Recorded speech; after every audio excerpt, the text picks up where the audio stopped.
I've always wanted to be a priest and or monk from I've always thought about it for as long as I can remember, but since I was 14, that's kind of all I've ever wanted to do, really. I first started kind of having that desire when I went to a summer Catholic boys camp. That's kind of for young men who think that they might have a calling to the priesthood. I can really only describe it like I just fell in love with my faith, I fell in love with God, and so all I've ever wanted to do is to serve God and serve other people.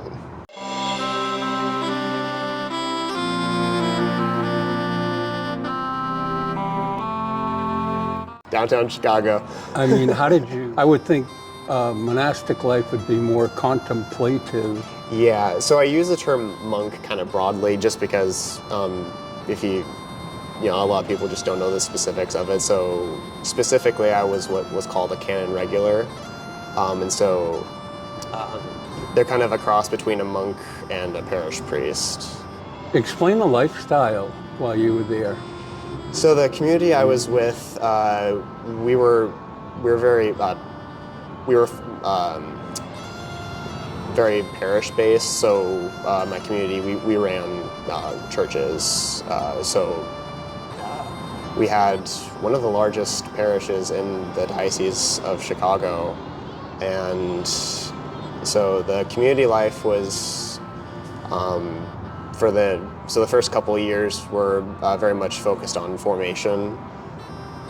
So my life kind of consisted of prayer, study, serving the Mass, the liturgy,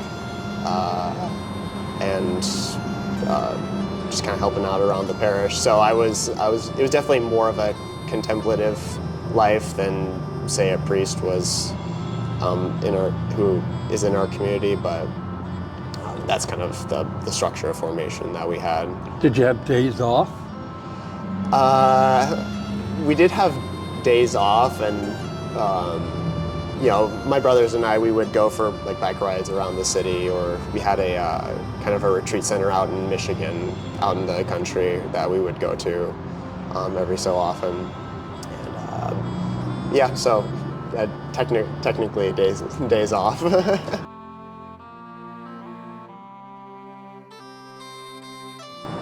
One of the lessons I kind of learned about myself is just how much I get inside my own head sometimes, and that you know, that can kind of throw a person kind of into spiritual turmoil a little bit, because you have all these thoughts going through your head.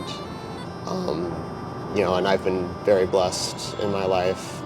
You know, my family and everybody around me has always been very supportive, and so when you're kind of in that environment where a lot of time, like, you just have quite a bit of time to yourself, you know, you can get these negative thoughts in your head, you know, thinking, you know, well, if I decide that this isn't for me, what's everybody gonna think about me?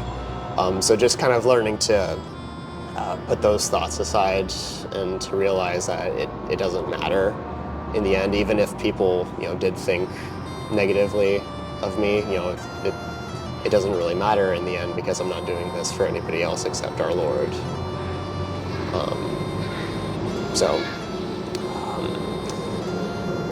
That, and it was just in general, you know, I definitely grew in love of God and, you know, love of other people, because when you're living in community life, it is like a family. You're around the same guys 24/7. You eat together, you pray together, you know, you do recreation together. So all the flaws there's always a magnifying glass on all the flaws, and so you can choose to let that kind of breed discontent or anger towards another person, or you can use that to kind of see not just the flaws, but also the good in people, the virtues that they have. And so just trying to, you know, learning to focus on people's virtues and not always their vices. because we all have vices that we need to work on, and we all need to improve and grow in holiness. But we also have virtues that we can help grow.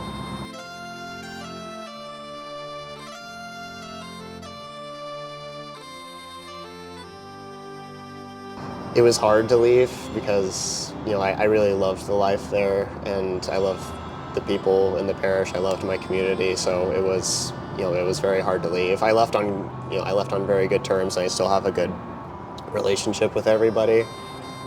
So yeah, that life and the experience that I've had will always they'll always be a part of me.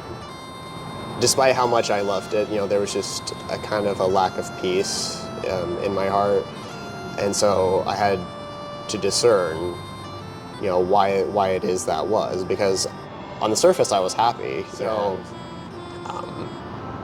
I kind of had to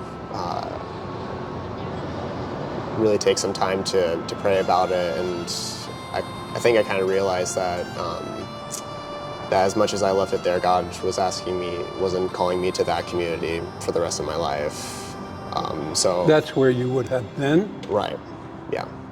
I just feel called to a different type of life in a religious community. Just kind of depends on the work that the community does.